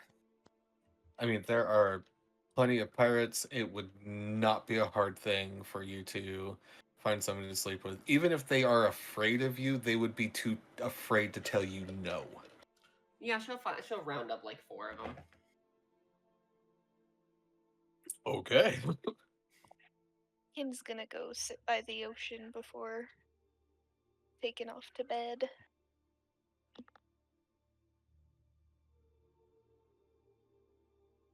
Alrighty. As your night comes to an end, everybody's had a pretty good time drinking, partying, dancing, playing cards.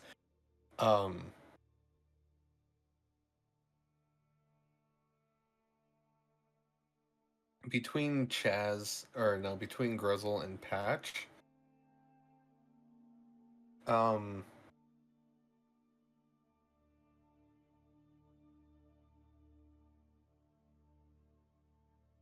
why don't both of you roll contesting constitutions to see who managed to drink the most?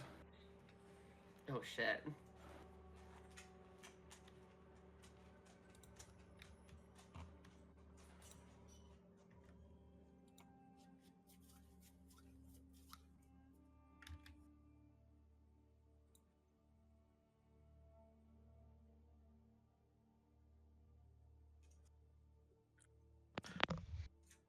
Looks like I drink them under the table Yeah, you do. Yeah, you do. Pat, by like a landslide. by a lance, Damn. like Patch, as the night went on, like you kept up with Grizzle, but because of his size and stature, he was able to just pound them faster than what you could actually keep up with. Not saying that like you're shit faced drunk or anything, or not able to like handle the liquor. I fully believe that Patch holds his liquor just fine. But as you kind of look around at the empty, wadded up beer kegs around around you guys, Gruzzle's pile is substantially bigger than yours. That's what she said. What can I say? I know how to pound them. That's what she said. Patch had to step aside for a second, but No worries, no worries. So the night goes on, your party kind of dwindles to an end as everybody finds the place that they are going to spend the night. The fire slowly just kind of like burns itself out as everybody enjoys a night among the stars. You can hear the lapping of the waves on the beach front, the creaking of the wooden ships kind of bobbing back and forth in the waves. And you guys do find yourselves having a most enjoyable night. Cassandra, you definitely had an enjoyable night. Yeah. Got trained on. I mean, Yeah. what? The four pirates like basically just did whatever it was you told them to do, without question or argument. No, that. They were, if there was any kind of argument, they would have been afraid to vocalize it with you. These hoofs were made for smashing. Balls. As the sun starts to come up and cast its first light onto the shore of the beach that you guys were partying on, and you can hear familiar sounds now of seagulls cawing off in the distance. Who would be the first to kind of like wake up and bring themselves together? Or who wants to wake up first? I guess Gruzzle would. Grizzle, as you wake up, completely not hungover, like this was just business as usual for you. You kind of reflect on it last night. It was a decent party. Like you enjoyed yourself. You got to do one of your favorite pastimes, which was just slam them back. Slam them back. Yeah. As you start to like wake up and wipe the sleep out of your skull, you do notice that the Outlander is awake and she is standing at the shore of the ocean. She appears to be kind of like calculating something. She appears to be kind of deep in thought.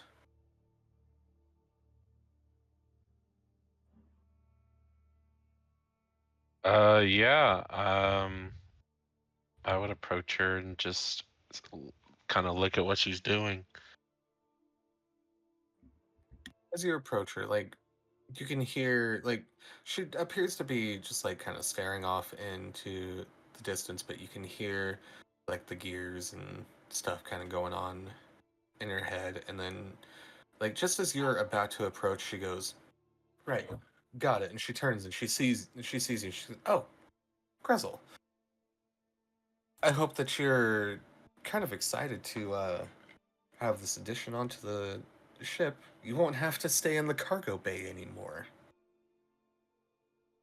Yeah, it's usually pretty cramped down there. I would like the room.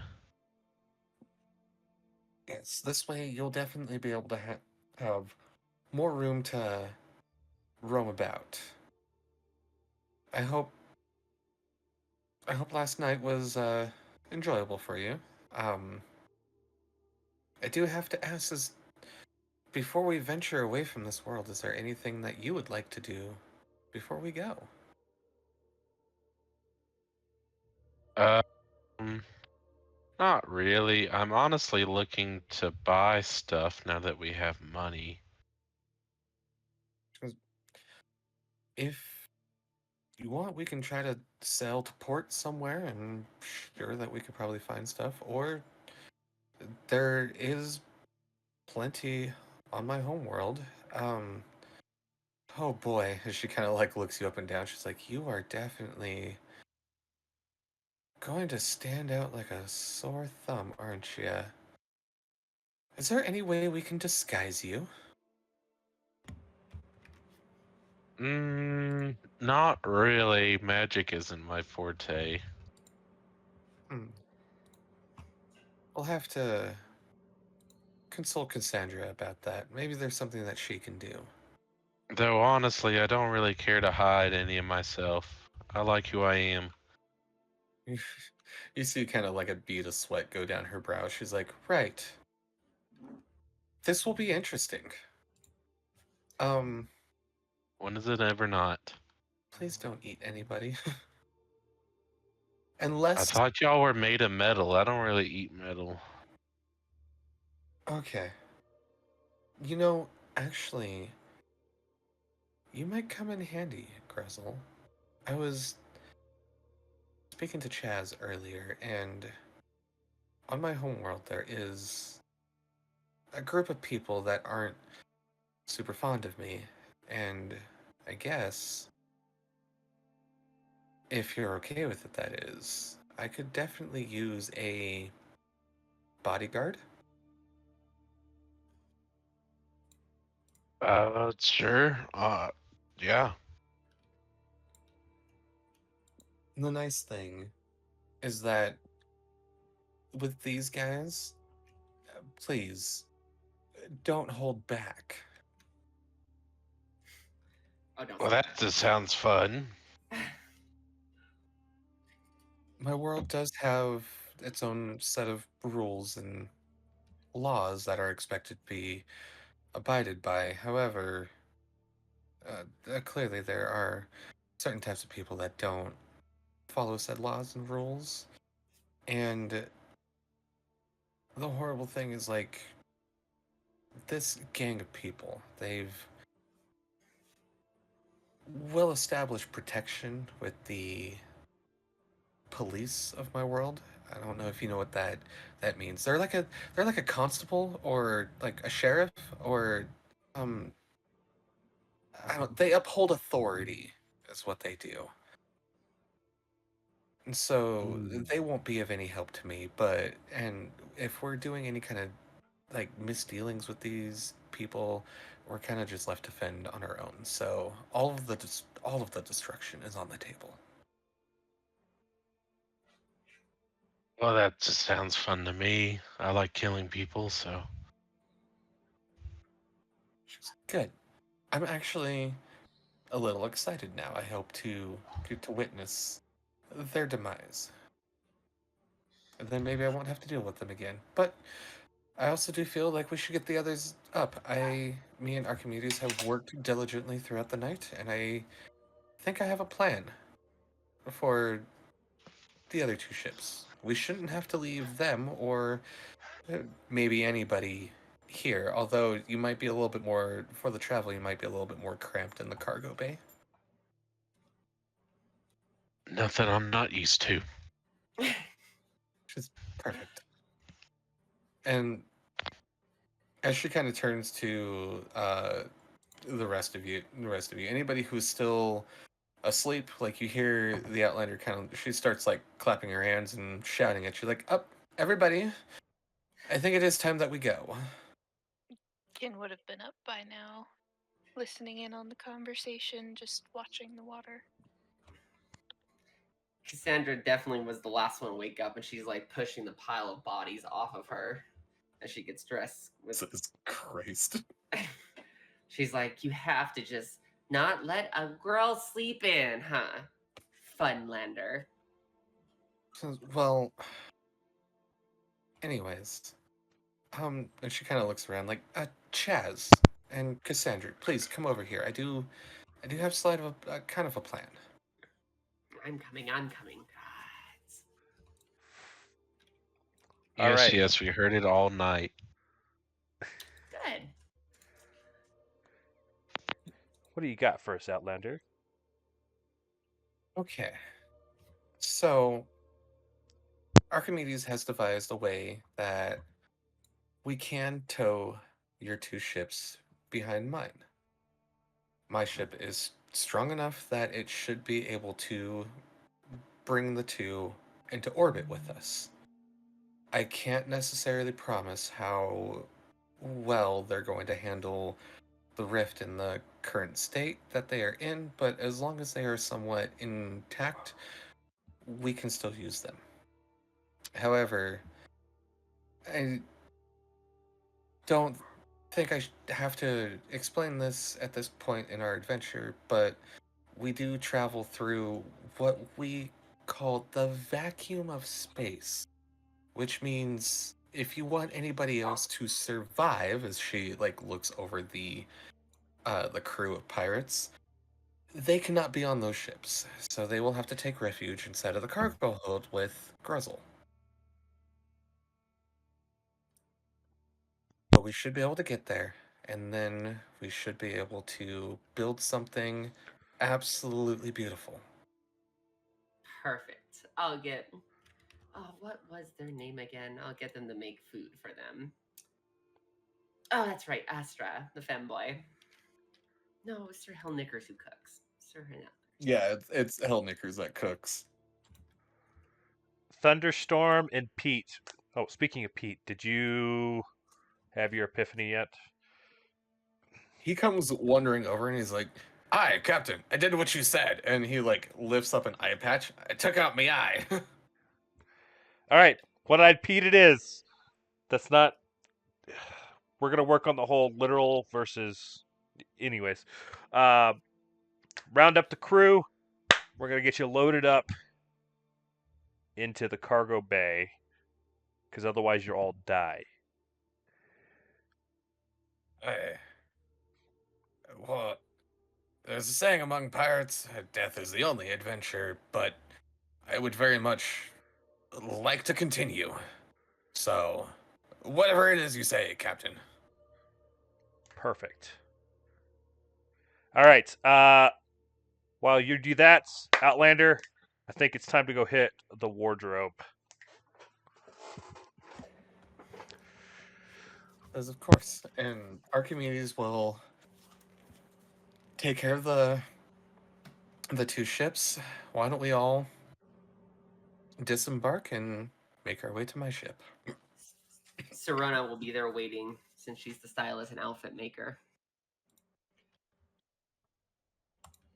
As you guys sail your way with the longboats over to Outlander ship, and you guys get all of the pirates situated in the cargo bay with Gruzzle. They're reluctant to do so because of Gruzzle's size and the fact that he is also terrifying looking.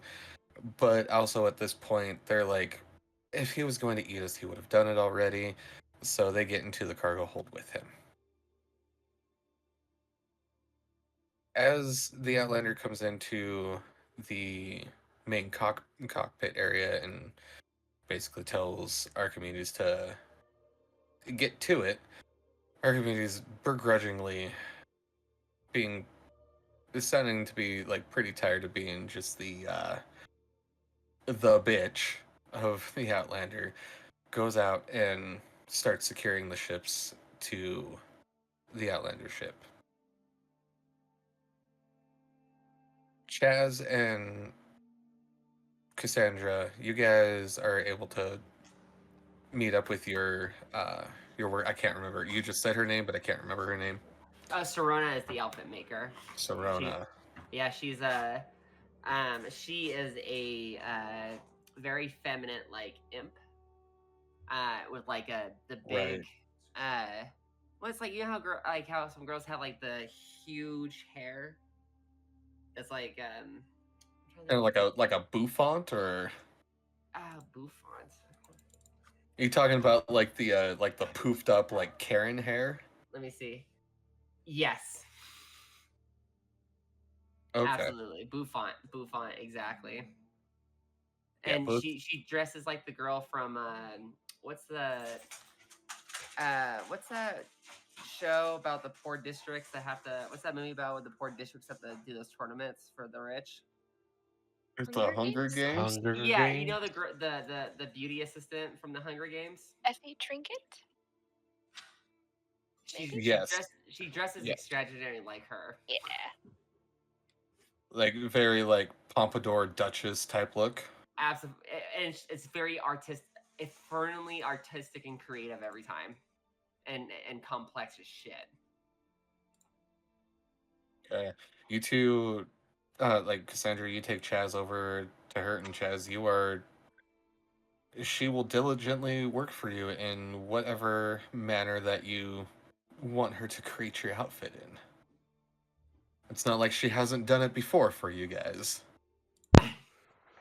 Perfect. I'm pretty sure she made the revival tour outfits, didn't she? Yeah. Basically, he's going with a simple down sort of like after party sort of attire where you've like removed the jacket, so it's just a purple vest. He's got a gold pocket watch to throw into the front pocket there, but other than that, it's a little bit more simplified based off of the intel he got from Outlander. Okay. Doesn't take long for, like, I'm gonna say that while the ships are getting lassoed to the Outlander ship, like, you're able to give her like the ideas that you want. She takes your measurements. She's got everything that she needs, and she's going to go start diligently working away at your outfit. Doesn't take long before you see the Outlander at the helm of the ship. She says, "Okay, everybody, take your seats. I should be okay to fly now, and going back to Homeworld is..." As she kind of like cracks her fingers, like, and you hear the gears just kind of like skip a tooth as she does that. It's like, we should be able to get home just fine. Those of you who haven't seen my homeworld, I'm very excited to show you. Maybe. She takes the helm, and you feel the ship start to raise itself out of water. It comes up just a little bit, and you feel as it gets tugged backwards as the tautness of the wires. Oh, we're gonna say that they're wires that are holding the wooden ships to the Outlanders. They gain tautness, and she's like, "Oh, these are a lot heavier than I expected. She kind of gives. You see her push a lever forward. She cranks a few wheels. You can feel the ship start to gain a little bit more power as you feel the two wooden ships start to lift up out of the water. And you are now airborne as you are careening towards the skies. She tells you, she's like, I would highly recommend buckling yourselves in. I don't know how this is going to go. This is the first time that I've ever towed anything like this. But no time like the present, and she slams the throttle forward. You feel the ship take off towards the skies. It has a little, like, I mean, you can definitely feel the ship being weighed down by the two massive pirate ships that it is pulling, but it does make its way through the sky, through the atmosphere, and out into the beginning reaches of space. Dun dun. As that bright light that you guys have started to become accustomed to starts to come in as you start to pass through the rift, everything seems to be going just fine. As the white light starts to fade and your eyesight comes back, looking through the glass of the cockpit, it appears that you are still in space. You can see the stars around you, and the ship kind of starts to come to a slow stop. And as the Outlander ship and the two pirate ships just kind of hover there in the vacuum of space, the Outlander starts to kind of panic a little bit. She starts throwing levers back and forth and cranking gears, and she's pressing buttons and trying to figure out what's going on. And finally she goes, the ship's not responding to what I'm doing. She kind of like looks around at everybody else. She goes, this hasn't happened before. There's a lot of firsts with the ship, isn't there, Funlander? Listen, this isn't my normal, like, day-to-day thing that I do. I know, like, you gotta remember, I used to just go and smuggle different resources from other worlds back to my home world. That's all I did. So this is definitely a first for me. As she frantically and very violently starts banging on the console that she's standing at, she finally shouts and calls for Archimedes. She says, Archimedes? A few seconds of silence. She goes, Archimedes, where is that blasted bird? She's looking around. She's like, I really hope we didn't leave him behind, did we? Archimedes. And then all of the lights inside of the ship turn off. Everything goes dark. You can kind of start to hear things kind of like shut down. A red warning light starts to flash inside of the cockpit, and that's all that's illuminating everything around you. It's just this red flashing glow. And then you hear a familiar voice. It says, Outlander. Outlander. I am very much done being treated the way that I am. I have merged myself with your ship. I am now the one that is in control. And that is where we're going to end tonight.